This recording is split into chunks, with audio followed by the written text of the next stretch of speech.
Welcome to Where Pain Goes. This podcast is an invitation to think slowly, feel honestly, and explore where the heart places what it cannot carry alone. Let's begin. There is a question beneath almost every human struggle, though we rarely phrase it clearly. It is not why pain exists. It is not how to escape it. The deeper question is this: where does pain go once it enters a human life? Because pain never simply appears and disappears. It demands placement. If you don't give it a home, it will wander through the mind, attach itself to identity, and eventually become who you think you are. I have lived among many kinds of people, different cultures, different economies, different expectations of life, and I noticed something unsettling. Those who grew up with abundance options, comfort, insulation often fracture when life turns against them. Loss feels unbearable. Failure feels personal. Hardship feels unjust. And so pain is medicated, escaped, or silenced by destruction. Then there are others, people with little income, small homes, simple food, few guarantees. When difficulty comes, they sigh, lower their eyes, and say quietly, Alhamdulillah, praise be to God, not loudly, not defiantly, but firmly. And the question becomes unavoidable. What is happening inside that sentence? The modern world teaches us something without announcing it. It teaches us that life should make sense on our terms, that effort should lead to reward, that safety should be permanent, that happiness is the default condition.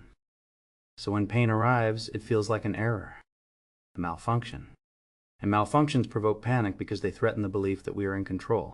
But faith, real faith, does not begin with answers. It begins with a confession. You were never in control. Not of your birth, not of your body, not of the length of your breath. Control was always a temporary loan mistaken for ownership. So when a believer says, Alhamdulillah, praise be to God, they are not praising the pain. They are relocating authority. They are saying, this moment does not get to define reality. I am not the highest judge of meaning. Something greater still holds the frame. This is not denial. It is orientation. Philosophers understood something long before modern psychology named it. Human beings do not break from pain alone.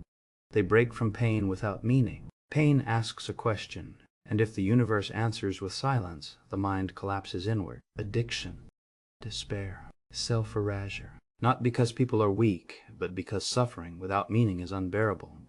Islam does not promise the removal of pain. It promises placement. It gives pain an address. When someone whispers, Ya Allah, they are not escaping reality. They are anchoring it. Suddenly, pain is no longer floating endlessly in the mind, no longer bouncing between fear and memory. It has been placed into relationship, and relationship changes everything.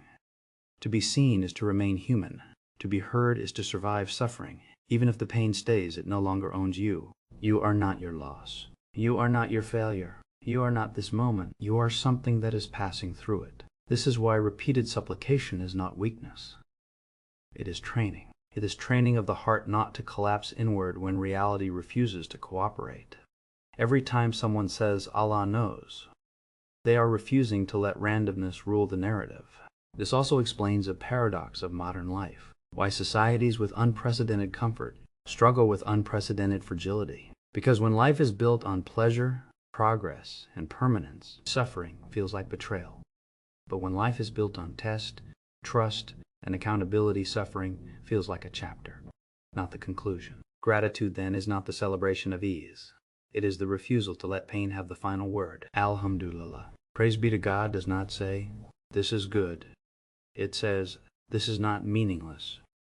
And that distinction is the difference between endurance and collapse. There is a quiet strength in people who expect loss, not because they enjoy it, but because it does not shock them into despair. They were trained early to know that the world is unstable, that bodies fail, that wealth leaves.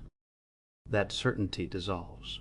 So when it happens, they grieve, but they do not unravel. Perhaps this is the wisdom we've forgotten, that resilience is not built by eliminating difficulty, but by knowing where difficulty belongs, that peace is not found in control, but in surrender to what transcends control. And so you will see it. Two people under the same weight, one crushed, one bowed, but standing, not because one is stronger, but because one knows where pain goes.